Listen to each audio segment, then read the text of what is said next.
حركة واحدة كانت كافية لإخراج صراخاتهم واستفزازاتهم.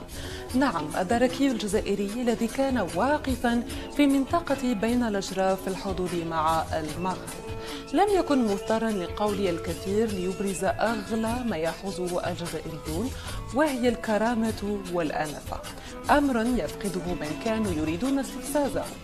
مقطع فيديو لافت صنع الحدث في مواقع التواصل الاجتماعي بشعارات من بينها رفع العلم الإسرائيلي وتوجيه عبارات من قبيل تعال لتعيش معنا.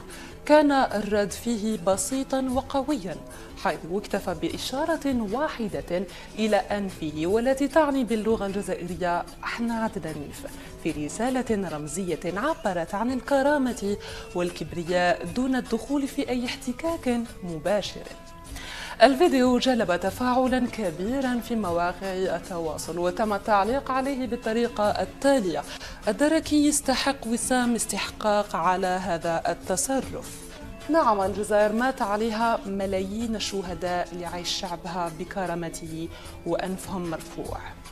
مقطع صغير وحركة كبيرة بين من اعتبر الموقف تجسيدا لمعاني العزة والاحترام، ومن رأى فيه ردا ذكيا اختصر الكثير من الكلام.